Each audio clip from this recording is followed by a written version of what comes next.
Welcome back to the channel. Today, we're diving into a shocking story involving Dr. Michael Brown, a prominent Messianic Jewish leader, author, and founder of the Line of Fire Ministries. Known for his involvement in the Brownsville revival and as a reformer in the prophetic movement, Brown is now facing serious allegations of inappropriate behavior with a former staff member. This story, first reported by the Roy's Report, centers around a woman, referred to as Erin, who alleges that Brown crossed physical boundaries while she worked at the Fire School of Ministry. A third-party investigation has been launched to uncover the truth. Let's break it all down. Erin, a pseudonym to protect her identity, was just 21 when she left her secretarial job at Fire School of Ministry in 2002. She described Dr. Brown as a spiritual father figure, a man she called Dad. She says Brown asked her to call him Dad. And since her home life was difficult, she initially enjoyed his attention and the notes they'd write to each other. But Erin said she hadn't been at Fire even a year before Brown's behavior became inappropriate. According to Erin, Brown would hold her hand, kiss her on the lips, and even slap her on the bottom. Erin described these interactions as making her feel trapped and powerless. He was supposed to be a spiritual father. He was supposed to look after me, Erin said. Erin also revealed that she was seen sitting on Brown's lap by Fire staff members. Former staff member Greg Montella said, "I walked in on them, and she was sitting on his lap. It was odd. It was gross." Others, like former missionary Catherine Marialka, also witnessed the intimate dynamic, raising red flags. She told TRR that she saw Erin snuggling with Brown and sitting on Brown's lap. She said she didn't see Brown's own daughters doing the same. Keith Collins, former Fire School director, told TRR that he saw Brown driving alone with Erin in a Walmart parking lot. In 2002, Chris Bennett, a former assistant to Brown, reported the hand-holding to Keith Collins, the Fire School director. Collins and other leaders confronted Brown, who admitted to poor judgment but denied any sexual intent. However, according to Bennett, Brown chastised him for bringing it up, framing it as a misunderstanding rather than misconduct. One of the most disturbing incidents occurred when Erin found a letter in Brown's nightstand while house-sitting for him. The letter described an inappropriate emotional relationship between Brown and a married woman. Erin says it was the moment she realized her own interactions with Brown were crossing boundaries. "When I found the note, I thought, this is wrong. Everything is wrong," Erin said. Shortly after the discovery, Erin quit her job and left the state. Brown later warned her about how she should respond if people asked about their relationship. According to Erin, the gist was, "Hey, make sure you say it right." Brown maintains he apologized to Erin in 2002 and believed the issue was resolved. Former Fire leaders, including Robert Gladstone, now say they feel misled by Brown. Gladstone said, "I trusted what I was told. Looking back, I realize I was left on the periphery." Scott Volk, a current board member of the Line of Fire, recently learned about the kissing allegations and supports the investigation, stating, "I believed he had taken ownership, but now we need full clarity."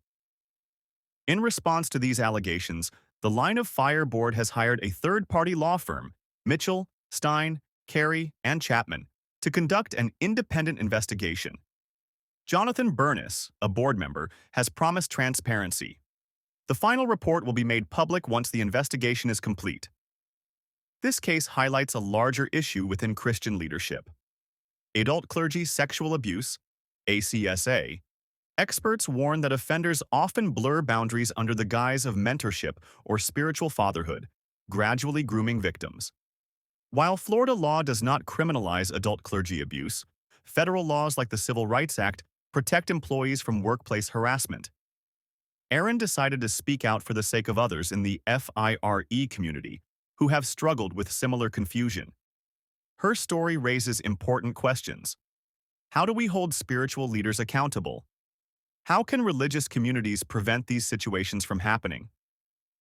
In Erin's words, "I still struggle to trust God and faith leaders."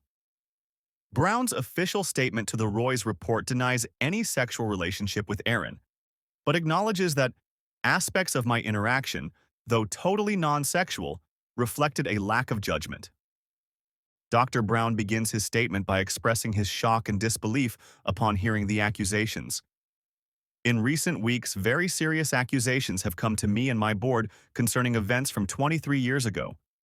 Upon receiving the news, both Nancy and I were shocked and horrified by the mix of accusations, allegations, false statements, and mischaracterizations. He wrote, he emphasizes that both he and his wife, Nancy, fully support the board's decision to launch a third-party investigation to uncover the truth. Brown categorically denies any sexual misconduct, stating, I can categorically state that in my 53 years in the Lord and more than 50 years with Nancy, I have never committed adultery or been sexually intimate with another woman, nor do the charges allege that. Dr. Brown acknowledges that while the relationship with the woman referred to as Erin was not sexual, it did reflect a lack of judgment on his part. Nancy and I did have a relationship with the woman in question and considered her to be like a family member. But she was not a family member, and aspects of my interaction with her, although totally non-sexual in every way, reflected a definite lack of judgment on my part. He recalls the moment Erin informed him that their interactions made her uncomfortable. Before she relocated to another state in August 2002, she informed me that our interaction months earlier had made her uncomfortable. And so Nancy and I met with her immediately in the spirit of Matthew 18. I apologized to her from the heart. We talked things through together, after which, to our knowledge, everything was good between us. Dr. Brown explains that for over a decade after Erin left, she remained in contact with him, which led him to believe the issue had been resolved.